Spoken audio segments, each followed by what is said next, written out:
Nous sommes le 20 juin 2024, mesdames, messieurs, bonjour et bienvenue sur Kivu Morning Post. À la une de cette session informative, retour en force de la coalition FARDC Wazalendo contre le rebelle dit M23 dans la chefferie des Bwito. Nous sommes en territoire de Rutshuru. C'est jeudi, ces combattants patriotes ont corrigé sur les théâtres des opérations les terroristes dit M23. Les Wazalendo ont réussi à gagner et à faire passer sous leur contrôle plus de 6 villages. Ils sont plus de 520 000 identifiés par les autorités de la République démocratique du Congo. Il s'agit de réfugiés et demandeurs d'asile en cette période marquée par la célébration de la journée mondiale de réfugiés. Les besoins pour leur intégration au marché de l'emploi au Nord Kivu est une nécessité. Voilà pourquoi un forum allant dans ce sens a été organisé à Goma. Nous y reviendrons donc. Vous êtes nouveau sur Kivu Morning Post. Je vous laisse juste quelques secondes pour vous abonner et je reviens après pour détailler toutes ces informations.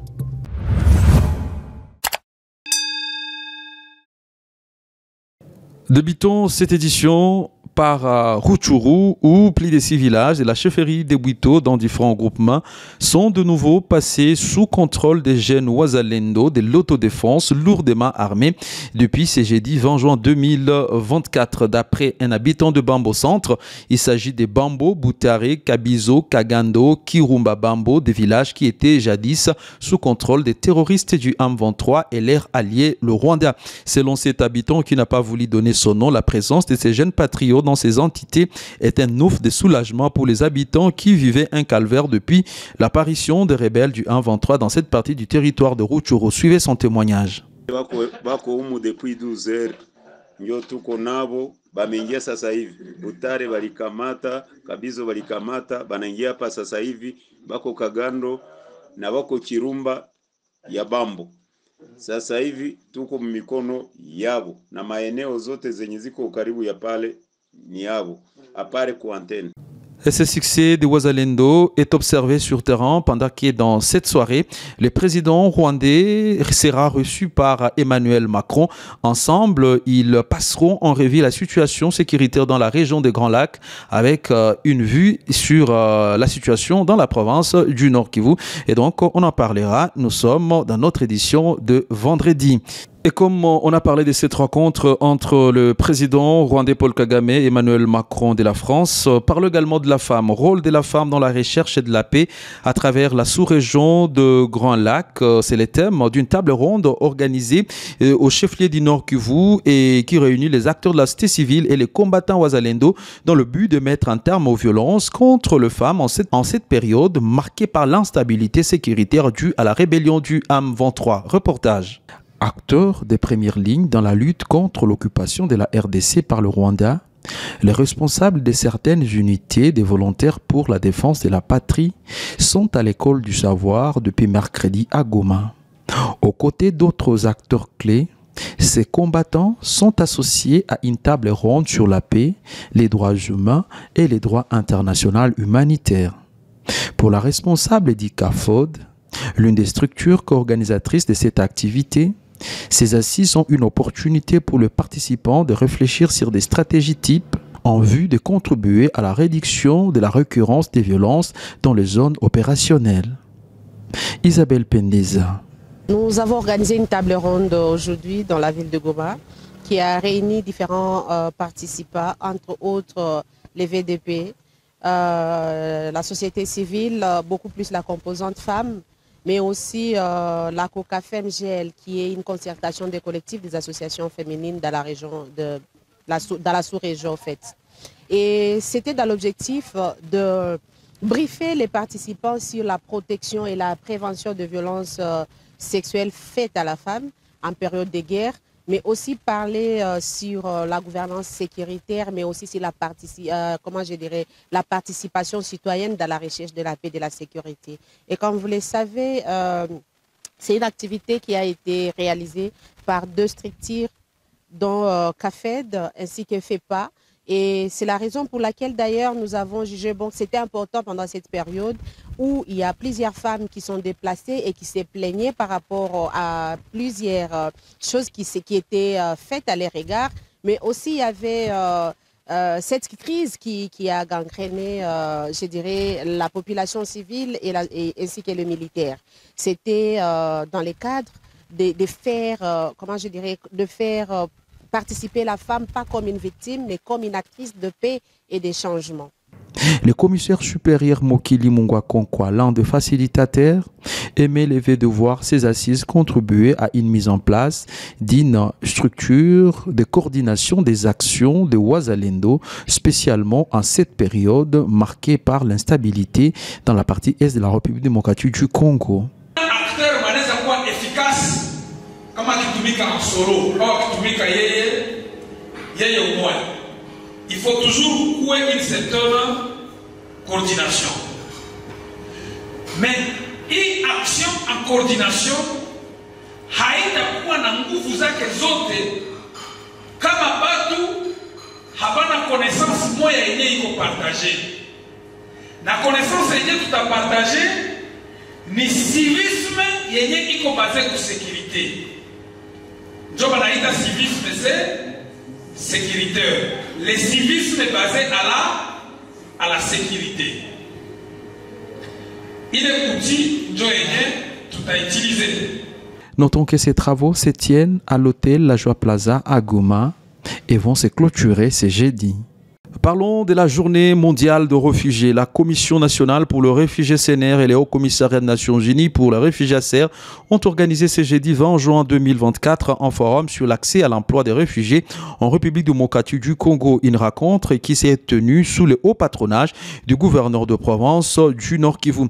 L'événement organisé en collaboration avec la Fédération des entreprises du Congo FEC et plusieurs entreprises locales visait à favoriser l'intégration économique de réfugiés dans la région. Antonio, délégué du ACER, a souligné la complexité de la situation des réfugiés. Je vous invite à les suivre devant la caméra de Blaise Bassabossé.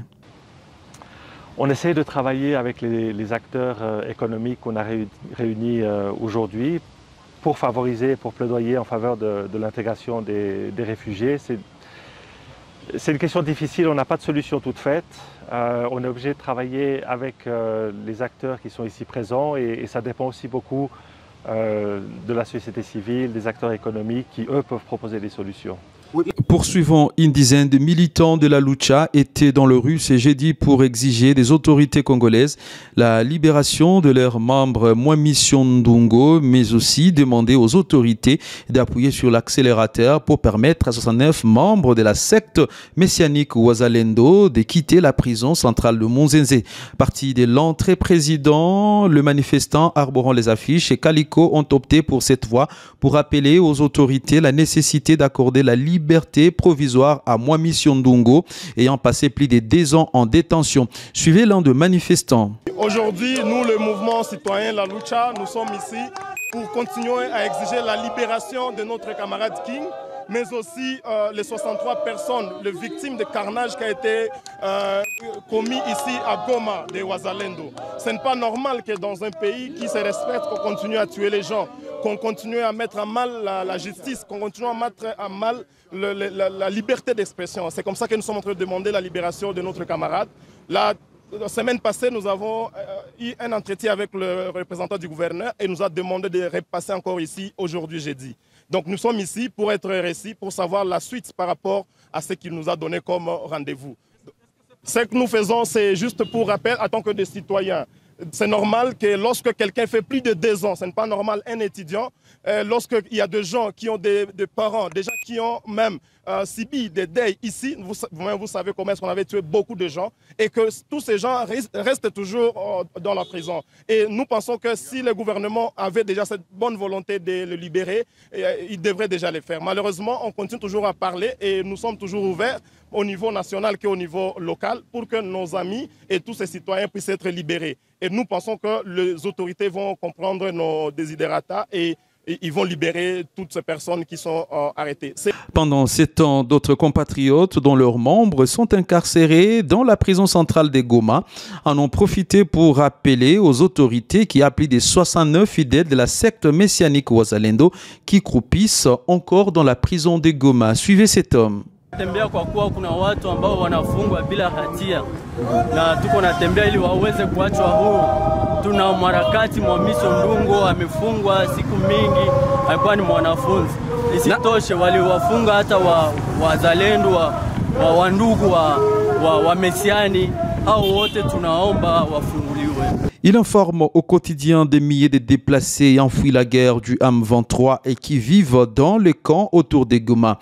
Ismaël Matungulu et son équipe de journalistes venus de la cité des Saké dans le territoire des Massissi dirigent une chaîne de radio installée dans les camps des déplacés de Mugunga avec des moyens dérisoires. Sa passion pour servir sa communauté ne lui a pas fait penser que son équipe et lui sont généralement de personnes déplacées. Alors que sa station de radio émet dans une zone sans électricité avec de moyens de bord, ce dernier est parfois obligé de vendre une partie de l'assistance humanitaire ici pour la survie de sa famille dans le but de trouver du carburant pour faire fonctionner le générateur de la radio pour permettre à ces milliers d'auditeurs d'être informés sur la situation du pays mais aussi de leur zone d'origine. 2 mois après le lancement du signal de la radio Saké FM, ce directeur passionné par l'objectivité et l'efficacité dans son travail des journalistes s'est dit essoufflé faute de moyens entre arrêter son travail et sacrifier ses semblables avec lesquels il vit. Ce dernier affiche sa volonté de poursuivre son œuvre, un travail pénible nécessitant l'appui des uns et des autres en cette période difficile. Il lance un SOS auprès des hommes de bonne volonté de lui venir en aide. Suivez Ismaël Matungulu. Quelqu'un peut aller dans le terrain pour chercher peut-être les informations. On lui donne là-bas 1000 francs, 5000 et puis nous cotisons pour chercher soit les carburants pour alimenter notre radio. Vous savez, plusieurs communautés se trouvent à Lushagala, Mugunga. C'est pour cela que nous avons implanté cette radio pour que les déplacés soient être informés à ce qui se passe, surtout dans notre territoire de Massissi. En tout cas, vous savez que beaucoup de besoins sont très importants, surtout dans cette période de la guerre.